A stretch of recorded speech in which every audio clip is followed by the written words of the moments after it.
नमस्कार दोस्तों, आज हम जानेंगे सीखने की प्रक्रिया।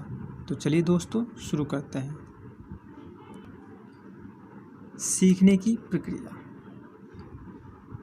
पहला पॉइंट, अधिगम की प्रक्रिया विभिन्न सोपानों स्टेप्स से गुजरकर यह क्रिया संपन्न होती है। स्मिथ ने इन सोपानों की सार रूप में निम्न प्रकार से चर्चा की है।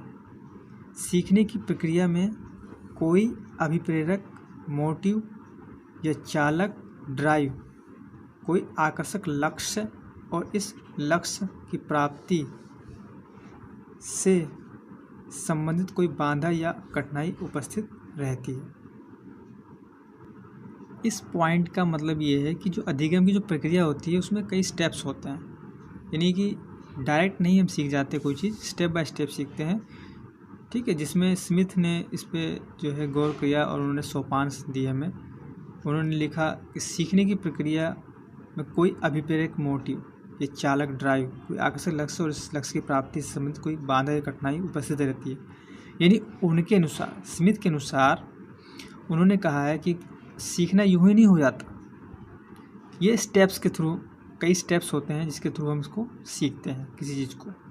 जैसे इसमें जो है अभिप्रेरक होता है, कोई मोटिव होता है, कोई मकसद होता है, और चालक होता है ड्राइव, जो हमको सीखने में मदद करता है, या कोई आकर्षक लक्ष्य होता है। इस लक्ष्य की प्राप्ति से संबंधित बाधाएं भी होती हैं, कठिनाइयाँ भी होती हैं। ये सारे जो स्टेप्स हैं जिन्हें सोपान कहते हैं, इनके ज़रिए हम सीखते हैं किसी चीज़ को।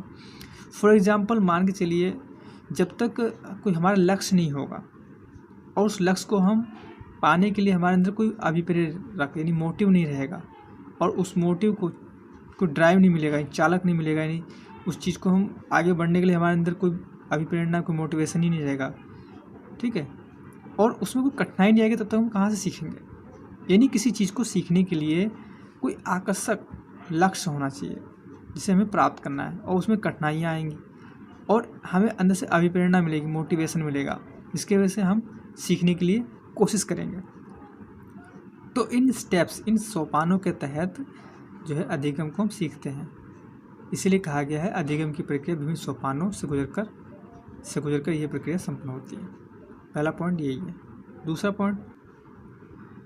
दूसरा पॉइंट है, सीखने की प्रक्रिया किसी एक परिस्थिति में किसी एक प्रकार के ज्ञान अथवा कौशल को अर्जित करने के बाद समाप्त नहीं हो जाती। एक परिस्थिति में जो कुछ सीख लिया जाता है उसे उसी तरह की दूसरी परिस्थितियों में भली भांति काम में लाया जा सकता है। सीखने में जो कुछ कमी रह जाती है उसकी पूर्ति आगे होती रहती है, और इस तरह सीखने की प्रक्रिया अनवरत रूप से आगे बढ़ती रहती है। इस पॉइंट में जो कहा गया है उसमें एक तो ये कहा गया कि जो सीखने की जो प्रक्रिया है वो अनवरत रूप से आगे बढ़ती रहती है, ये रुकती नहीं है। और इसमें ये बात भी कहा गया कि जो चीज़ हम सीख लेते हैं, इसका मतलब ये नहीं है कि अब सीख लिया अब आगे नहीं सीखेंगे, ये आगे भी हम सीखते रहते हैं। और जो हम एक परिस्थिति में सीखते हैं, ज़रूर नहीं है कि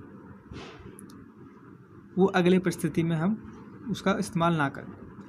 उदाहरण के तौर पर अगर मान के चलिए हम गणित की कक्षा में हम गणित से जुड़े हुए सवाल वगैरह सीखते हैं, तो जो सवाल जो हम सीखते हैं, जमा घटा गुणा भाग या वगैरह वगैरह जो भी चीज़ सीखते हैं, इसका इस्तेमाल हम साइंस की कक्षा में भी करते हैं।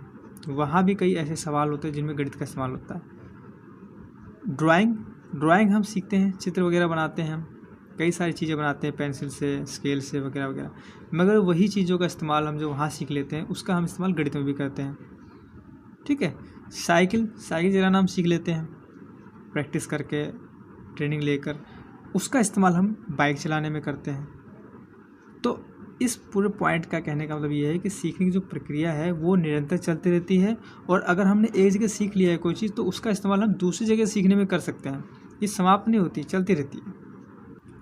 तो एक बार और दोहरा लेते हैं, सीखने की प्रक्रिया किसी एक परिस्थिति में किसी एक प्रकार के ज्ञान तथा कौशल को अर्जित करने के बाद समाप्त नहीं होती। यानी कि अगर हमने कोई एक कौशल हमने ज्ञान अर्जित कर लिया, सीख लिया है, तो वो उसके बाद समाप्त नहीं होती है। ठीक है, एक परिस्थिति में जो कुछ सीख लिया जाता है उसे उसी तरह की दूसरी परिस्थिति में भलीभांति काम में लाया जा सकता है। यानी जो हमने एक जगह सीख लिया है उसे हम दूसरी सिचुएशन जो आती है, परिस्थितियाँ आती है, उसमें हम उसका इस्तेमाल कर लेते हैं, जो हमने ज्ञान किया है, पाया है।